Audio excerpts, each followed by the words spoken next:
Praise the lord. ఈరోజు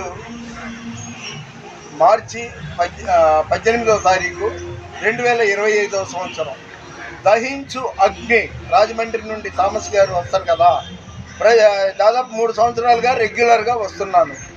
అయితే గత నెల ఐడి కార్డు తీసుకోమన్నారు. సరే ఇదిగో తీసుకున్నాను. నాకు ఐడి కార్డుతో పని లేదు. నేను 2 రాష్ట్రాల్లో తిరుగుతుంటాను. దేవుని సేవకుడిని, అభిషేకం పొందిన వాడిని. కాబట్టి ఇదిగో ఈరోజు ఇది ఎలాంటిది, క్రైస్తవ వ్యతిరేకులు పాస్టర్ని ఇబ్బంది పెట్టేవాళ్ళు తిరుగుతున్న రోజుల్లో నేను నా షర్ట్ల మీద, నా టీ షర్ట్ల మీద ఇలాగ వాక్యాలు పెట్టి బహిరంగంగా ఐఆమ్ క్రిస్టియన్ అన్నట్టు, దేవుడు నిన్ను ప్రేమిస్తున్నాడు అన్నట్టు తిరుగుతుంటాను. మన వినికిడిలో దేవుడి కొన్ని మాటలు దీవించును గాక.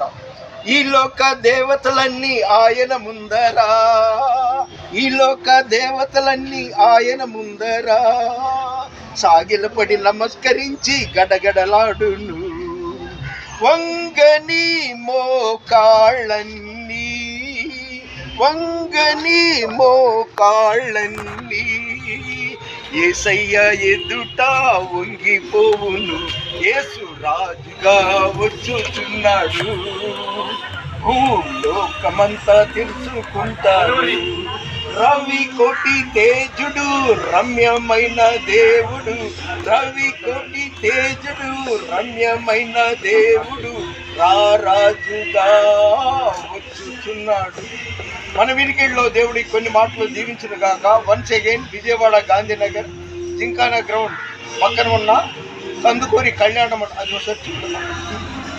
కందుకూరి కళ్యాణ మండపంలో ప్రతి నెల 3వ మంగళవారం రాజమండ్రి నుండి దహించు అగ్ని థామస్ గారు వారి టీము వచ్చి కార్యక్రమం నడిపే రోజు ప్రతి నెల నేను పాల్గొంటుంటాను. ఏంటంటే ప్రత్యేకత, ఈరోజు ఈ ఐడెంటిటీ కార్డు గురించి ప్రత్యేకంగా ఇది చేశాను. దయచేసి లైక్ చేయండి, షేర్ చేయండి, సబ్స్క్రైబ్ చేయండి. దేవుని పరిచర్యలో మీ Ratnam Francis. God bless you, man of God.